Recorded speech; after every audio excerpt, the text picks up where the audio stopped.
Everybody, it's UJ here, and I'm pretty pumped to share with you a simple way to improve self-awareness. Self-awareness, in my opinion, is really huge. It can mean the difference between you getting what you want and not getting what you want. And that's pretty crazy because I love getting what I want. And you should too, because it feels great and it means you're making progress in life. I wish someone told me about 10 years ago, UJ, if you just do this, you'll have more self-awareness. You'll be able to get to where you want to go more consistently. And life is going to be a lot easier. And so that's what I want to share with you. So I want you to know that what you're going to listen to is something I wish I'd known a long time ago. And if you apply it, your life is going to be so much better. So here we go. What is personality testing? A personality test is usually a set of questions based on a system that you're going to use to determine what your strengths and weaknesses are. Different systems are set up in different ways. And so what I recommend is taking one system that I'm sharing with you. I'm going to share 3 systems with you. Take one of them and learn as much as you can about it. Learn as much as you can about yourself, the people, and how to relate with each other, and your life is going to be much simpler. Okay, let me talk really briefly about the 3 tests that I'm going to mention here. The first one is the Myers-Briggs personality test. It's been around for 50, 60 years or so now. Got a decent amount of science behind it, and it's a quick and dirty way of understanding your preferences and how you move through the world. The second one is something called DISC, D-I-S-C.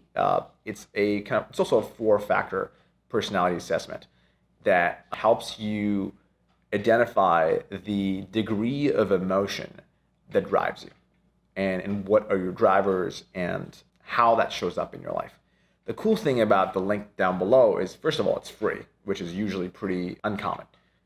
This test is usually paid. And the second one is, as a bonus, you get a values assessment. And a values assessment gives you a good sense of, what do you care about? What are the things that drive you? What do you make decisions for, etc. Which is also really great. And the third one is a personality test created by a really good friend of mine, Mimi Icon. And it's from her book, The Bingo Theory. And it's also a way of finding out how your energy shows up in life. You could be a man or a woman. Masculine energy and feminine energy are 2 different things. You could be a woman and have masculine energy. You could be a man and have feminine energy. It's all possible. So how do you navigate through that whole maze of life? That's the test for that if you're looking to learn more about it. And so what I want to share with you here is my unique way of doing a personality test and learning from it. Because I think I do tests very differently than most people. And you might ask, what's the difference? You just open up a computer window, do a Google search, and do the test. Yes and no. Hear me out. Let's work through this together. First step is turning off all notifications, turning off your phone, turning off Facebook, Twitter, Instagram, whatever you have going on, so you can focus. This world is full of apps and tools and notifications and people that can contact you instantly. Just remove it so you have some time to yourself. That's one.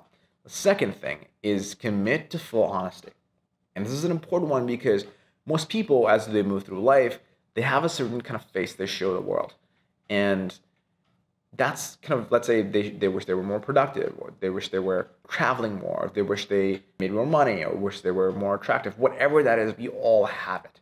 Now, the important thing about these personality tests is you want to show up as your core raw self because you want to learn about yourself. And so what you're doing is you're saying, I'm committed to being my raw, authentic self when I'm doing this test because that's going to allow me to learn the most about myself.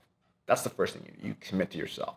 The second thing you do is, as you move through the test, you book yourself a time to understand and analyze the results. Let's say you finish the test. Most people scroll through their results really quickly, close the window, and move on to the next thing. Chances are you've done this before. I've definitely known that I've done this in the past. And I found the most benefit to my learning when I've actually taken the time to say, okay, let me really understand my results. What are they saying about who I am and how I show up? What are they saying about my preferences and dislikes? You need to kind of look through the results because most personality tests, even the accurate ones, are only about 60 to 70% accurate. You'll find a good chunk of it is inaccurate. And so the chunks that are inaccurate, you gotta have to see, okay, well, I'm not like that. And for the chunks that are accurate, you get to ask yourself, okay, what about this allows me to learn more about myself? And you'll find some of the things that they mention you'll love, some of the things you won't love. Chances are the weaknesses you won't love, because you have to come to grips with the things that are uncomfortable or you're maybe not as good at. The cool thing though is once you have a strong sense of what are the things you're good and bad at, or you need to work on, you can have a conversation with that, with your friends, your family, etc. So that's a little bit about personality tests. The next action step for you that I recommend right now, because without action, watching this video is pretty much a waste, is take one of the personality tests, the links down below. Just follow them, right? Do them, turn off your phone, notifications, email, Facebook, etc. Do the thing that I'm asking you to do. Do it and set a time. Maybe it's right after the test. Maybe it's later tonight or tomorrow. Set a time that you can analyze your results. Go deep with it. Give yourself the gift of your attention. And ask yourself, what did I learn about myself that I didn't know before? And that's it. And for those who are overachievers and want to have like a bonus level, talk to your friends and family about it. Talk to one person about your results, sharing what you learned. You'll find you'll have a really great discussion. It's pretty conventional kind of a conversation, but I think you'll learn a lot from it. And I hope you had fun kind of listening to this, watching this video. I definitely had fun making it. And if you have any questions, just ask me down below. And remember to subscribe, and I'll see you next week.